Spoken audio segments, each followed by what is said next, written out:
Combs kicked, dragged, and threw a vase at a victim in a Los Angeles hotel when the victim was attempting to flee.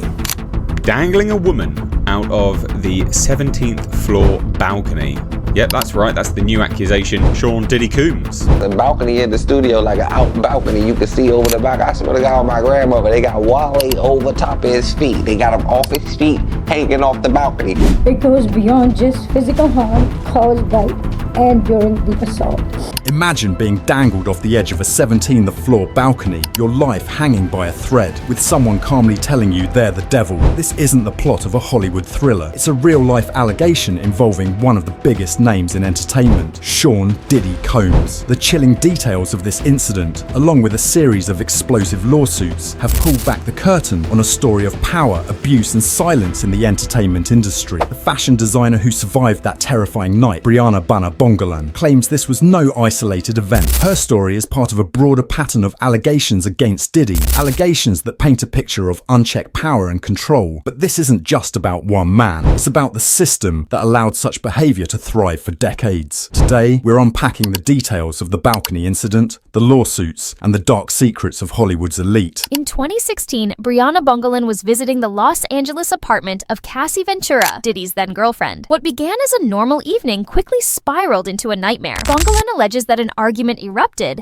and Diddy's anger turned violent. In a moment of sheer terror, she claims he grabbed her and dragged her to the edge of a 17th-floor balcony. So the person that was hung off of Cassie's balcony in 2016 after the hotel incident is a woman. As the city lights stretched below her, Diddy allegedly held her over the edge, threatening to kill her. "I'm the devil," he reportedly said, as Bongolan begged for her life. The ordeal didn't end when he pulled her back. She alleges that Diddy slammed her into furniture, leaving her physically and emotionally scarred. This wasn't just an act of physical violence, it was a terrifying display of control. Bongolan's lawsuit details how this incident left her with long-lasting trauma, both psychological and physical. The legal documents describe a man who believed he was untouchable, willing to use fear and violence to assert his power. Brianna Bongolan's allegations are disturbing enough on their own, but they're far from the only claims against Diddy. Just months before her lawsuit, Cassie Ventura, Diddy's former partner of over a decade, came forward with her own accusations. Cassie's lawsuit, filed in November 2023, alleges years of physical and emotional abuse. Among the most shocking claims, Cassie accused Diddy of forcing her into non-consensual sexual acts with male prostitutes while he watched and recorded. She described years of manipulation,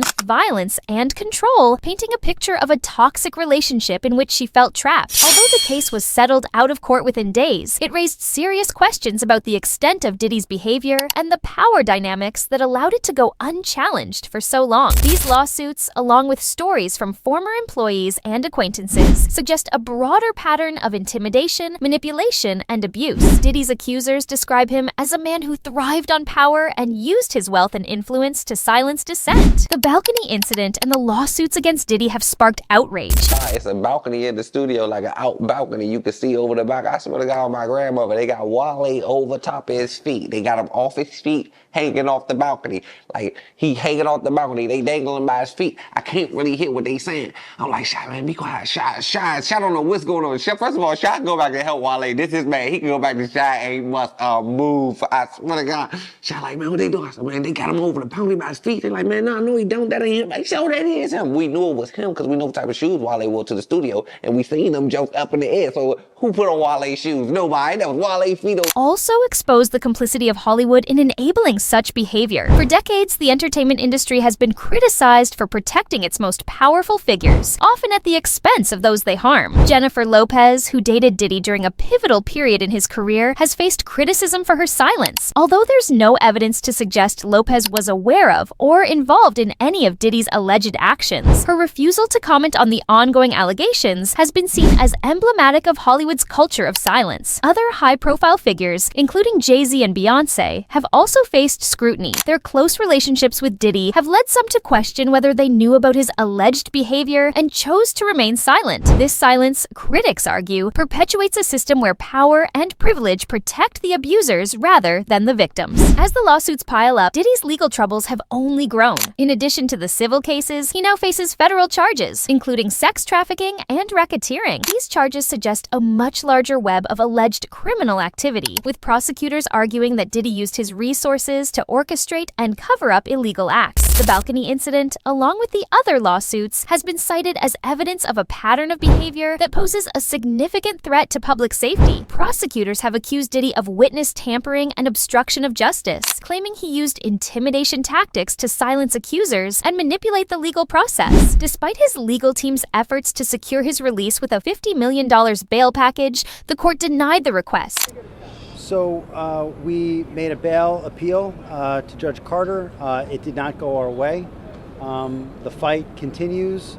We're not giving up by a long shot. Citing the severity of the charges and the risk he poses to the integrity of the case, his trial, set for May 2025, could result in a life sentence if he's convicted. The balcony incident isn't just about Diddy. It's a reflection of a larger issue within the entertainment industry. It highlights the toxic power dynamics that have allowed abuse to flourish for decades, shielded by wealth, influence, and a culture that prioritizes profits over accountability. In the wake of the Me Too movement, the public has become more aware of these systemic problems. But Diddy's case raises an important question. Is Hollywood truly committed to change, or is it still protecting its most powerful figures? Critics argue that the entertainment industry has a long way to go in addressing these issues. The silence of Diddy's peers and the continued protection of influential individuals suggest that the old ways of doing business are far from over. The balcony incident and the lawsuits against Diddy serve as a wake-up call, forcing Hollywood to confront its culture of complicity. This past year,